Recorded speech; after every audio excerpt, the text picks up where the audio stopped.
Bismillahirrahmanirrahim. Assalamualaikum warahmatullahi wabarakatuh.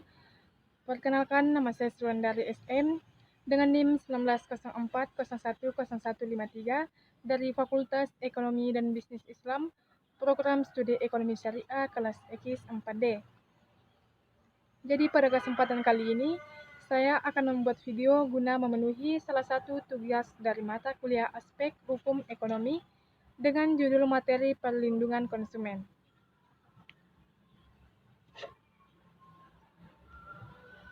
Konsumen adalah seseorang ataupun sekelompok orang, baik rumah tangga maupun organisasi yang membeli barang ataupun jasa untuk dikonsumsi, baik untuk kepentingannya sendiri maupun untuk hal lainnya. Perlindungan konsumen Indonesia tercantum dalam Peraturan Undang-Undang Nomor 8 Tahun 1999 Pasal 1 Ayat 1 yang berbunyi bahwa perlindungan konsumen adalah segala upaya yang menjamin adanya kepastian hukum untuk memberi perlindungan kepada konsumen. Dalam Undang-Undang Perlindungan Konsumen dijelaskan bahwa pengertian konsumen dapat dibagi menjadi 3 bagian, yaitu konsumen dalam arti umum, konsumen sementara, dan konsumen akhir. Konsumen dalam arti umum yaitu diartikan sebagai pemakai, pengguna, dan atau pemanfaatan barang dan atau jasa untuk tujuan tertentu.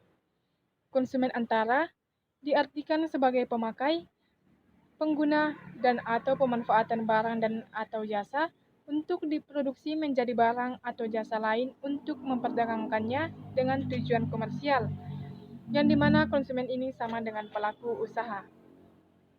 Kemudian konsumen akhir diartikan sebagai pemakai, pengguna, dan atau pemanfaat barang dan atau jasa konsumen untuk memenuhi kebutuhan sendiri, keluarga, atau rumah tangga dan tidak untuk diperdagangkan kembali.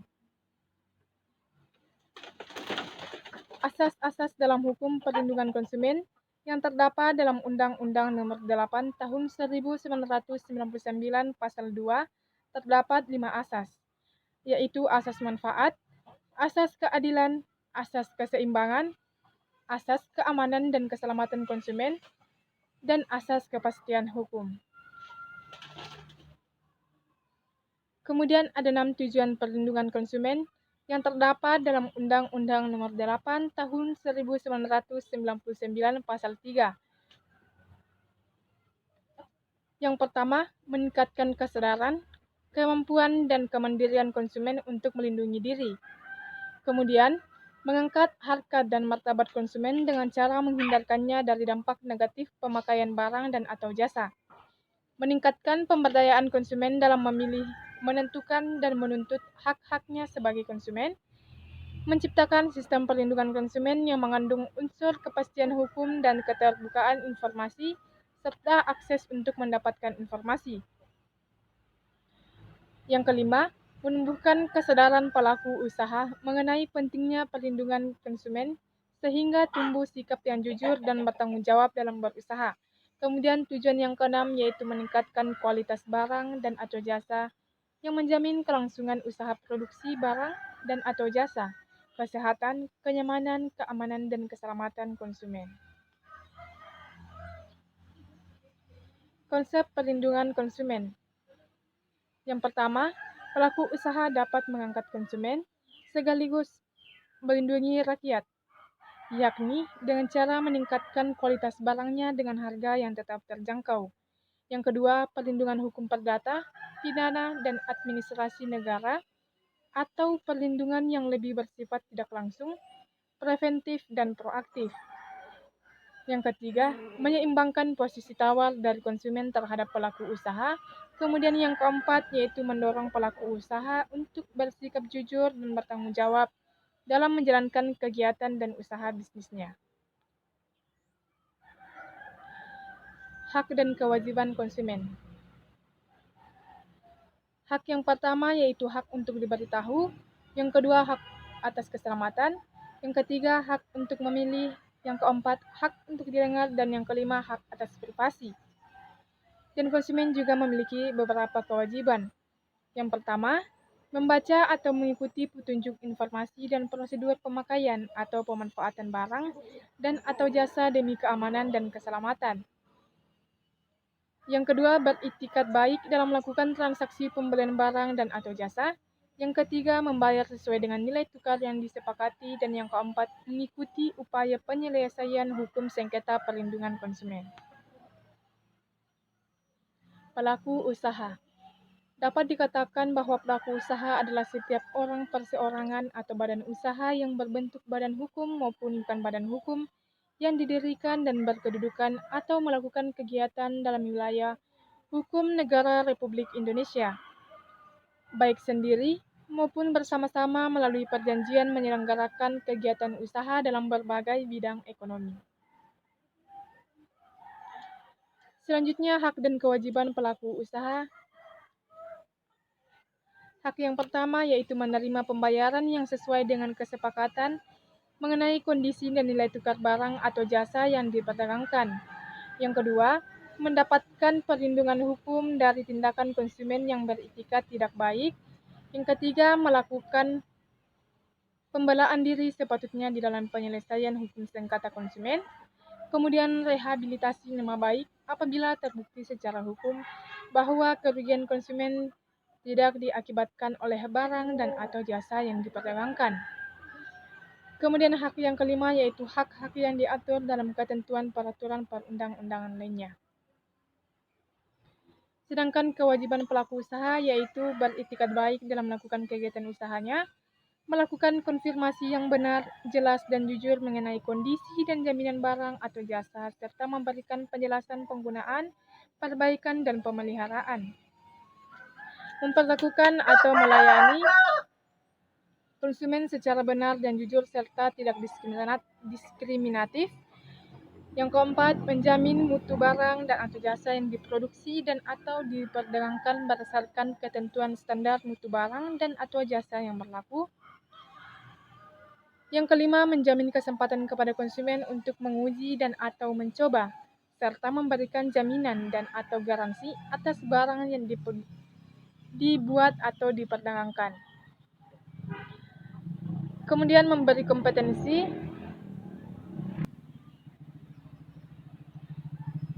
Kemudian yang keenam, memberi kompetensi, ganti rugi dan atau penggantian atas kerugian akibat penggunaan, pemakaian dan pemanfaatan barang yang diperdagangkan.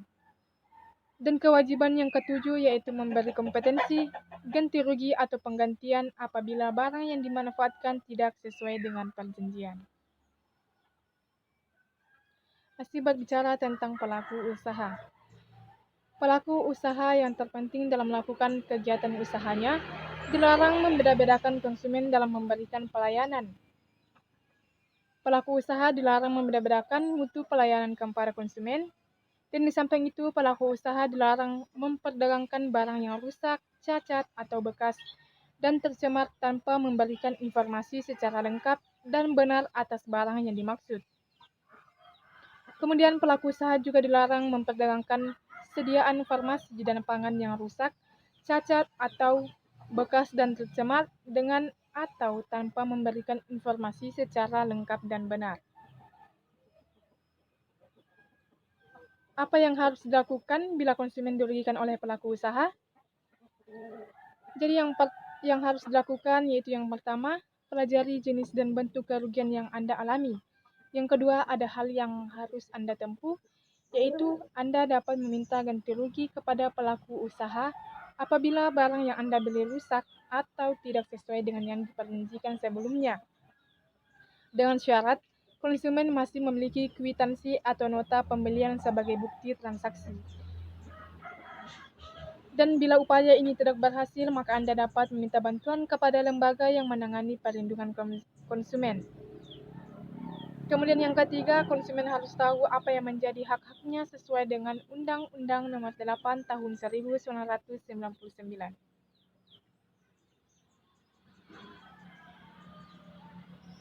Dalam Undang-Undang Perlindungan Konsumen Pasal 8 juga diatur berbagai larangan bagi pelaku usaha.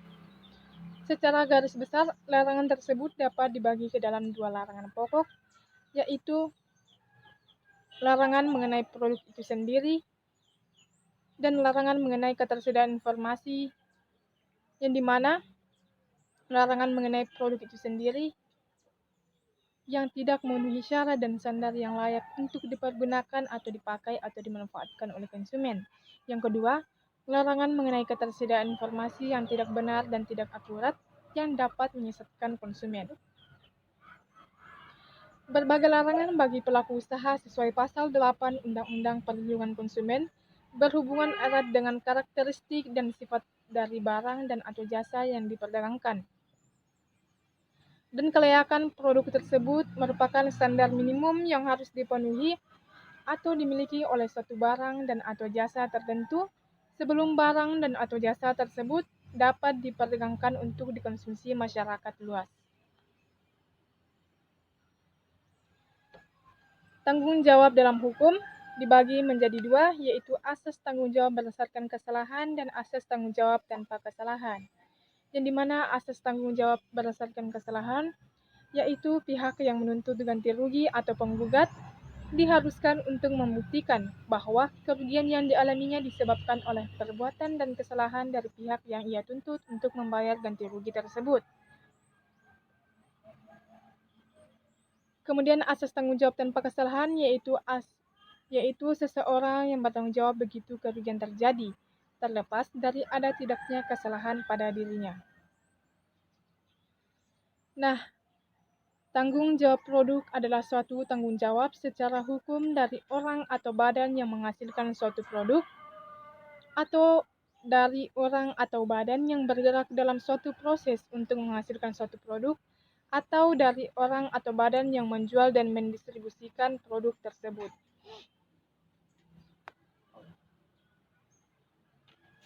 Upaya perlindungan konsumen, yang dimana Badan Perlindungan Konsumen Nasional bertugas untuk memberikan saran dan rekomendasi kepada pemerintah dalam rangka penyusunan kebijakan di bidang perlindungan konsumen, melakukan penelitian dan pengkajian terhadap peraturan perundang-undangan yang berlaku di bidang perlindungan konsumen, melakukan penelitian terhadap barang dan atau jasa yang menyangkut keselamatan konsumen, mendorong berkembangnya lembaga perlindungan konsumen swadaya masyarakat, menyebarluaskan informasi melalui media mengenai perlindungan konsumen dan memasyarakatkan sikap keberpihakan kepada konsumen, kemudian menerima pengaduan tentang perlindungan konsumen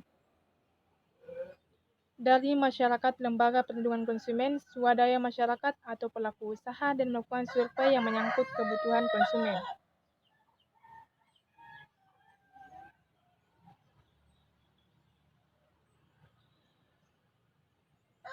Kemudian lembaga perlindungan konsumen swadaya masyarakat juga bertugas untuk memberikan informasi serta memberikan nasihat atau edukasi kepada konsumen agar konsumen menjadi tahu dan tidak mudah ditipu oleh pelaku usaha yang nakal. Dan yang kedua, apabila telah terjadi sengketa berupa barang atau jasa oleh pihak pelaku usaha kepada konsumen yang dirugikan, maka lembaga perlindungan konsumen swadaya masyarakat mempunyai wewenang untuk menggugat pelaku usaha ke pengadilan negeri. Guna menjalankan kegiatan bisnis yang baik dan santun serta beretika bisnis yang baik, maka perlu suatu perangkat untuk mengawasinya, dan berdasarkan hal tersebut, pemerintah membuat perangkat peraturan sebagai payung hukum atas kegiatan usaha itu. Maka dibuatlah Undang-Undang Nomor 5 Tahun 1999 tentang larangan praktek monopoli dan persaingan usaha tidak sehat.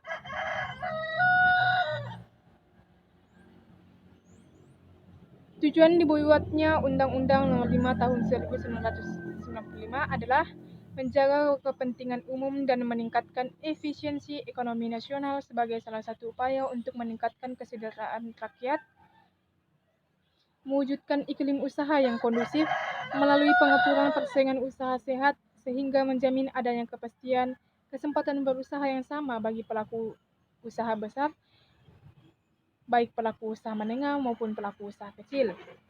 Yang ketiga, mencegah praktik monopoli dan atau persaingan usaha tidak sehat yang ditimbulkan oleh pelaku usaha. Dan yang keempat, terciptanya efektivitas dan efisiensi dalam kegiatan usaha.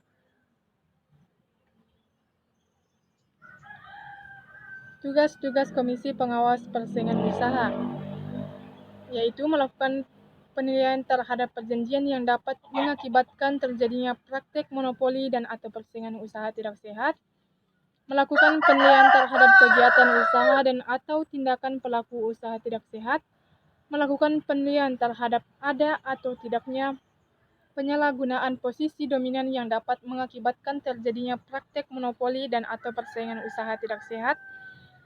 Yang keempat, mengambil tindakan sesuai dengan wewenang komisi. Kemudian memberikan saran dan pertimbangan terhadap kebijakan pemerintah yang berkaitan dengan praktek monopoli dan atau persaingan usaha tidak sehat, menyusun pedoman dan atas publikasi yang berkaitan dengan undang-undang ini, memberikan laporan secara berkala atas hasil kerja komisi. Kemudian yang kedelapan, memberikan laporan secara berkala atas hasil kerja komisi kepada Presiden dan Dewan Perwakilan Rakyat. Wewenang Komisi Pengawas Persaingan Usaha, yaitu menerima laporan dari masyarakat dan atau pelaku usaha tentang dugaan terjadinya praktek monopoli dan atau persaingan usaha tidak sehat, melakukan penelitian, melakukan penyelidikan dan atau pemeriksaan, menyimpulkan hasil penyelidikan dan atau pemeriksaan, memanggil pelaku usaha yang diduga telah melakukan pelanggaran, memanggil dan menghadirkan saksi, saksi ahli dan setiap orang yang dianggap mengetahui pelanggaran terhadap ketentuan nilai, meminta bantuan penyidik untuk menghadirkan pelaku usaha, saksi dan saksi ahli, kemudian meminta keterangan dari instansi pemerintah, mendapatkan, meneliti dan atau menilai surat, dokumen atau alat bukti lain, memutuskan dan menetapkan ada atau tidaknya kerugian di pihak pelaku usaha lain atau masyarakat, memberitahukan putusan dan menjatuhkan sanksi administratif kepada terlapor.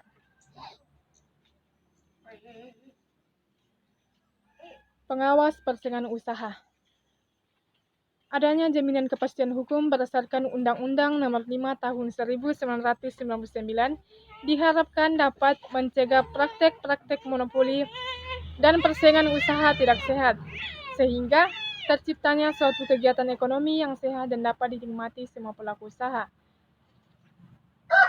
Diharapkan dengan terciptanya persaingan usaha yang sehat akan memberikan daya tarik kepada para penanam modal untuk menanamkan investasinya di Indonesia. Dan dengan adanya investasi, maka diharapkan akan dapat terbuka lapangan pekerjaan baru, sehingga akan menekan angka pengangguran di Indonesia. Dan dampak positif lain dari Undang-Undang Nomor 5 Tahun 1999 adalah terciptanya pasar yang tidak terdistorsi, sehingga menciptakan peluang usaha yang semakin besar bagi pelaku usaha. Dan keadaan ini akan memaksa para pelaku usaha untuk lebih bersikap inovatif dalam mengalihkan barang dan jasa mereka, yang terpenting akan memberikan keuntungan bagi konsumen dalam bentuk produk yang lebih baik dan bertanggung jawab atas hasil produk yang dihasilkannya. Keunggulan kompetitif. Keunggulan kompetitif adalah kemampuan perusahaan untuk memformulasi strategi pencapaian peluang profit melalui maksimisasi penerimaan dari investasi yang dilakukan. Di samping mempunyai keunggulan yang kompetitif, perusahaan atau pengusaha harus mempunyai keyakinan agar tetap berkelanjutan.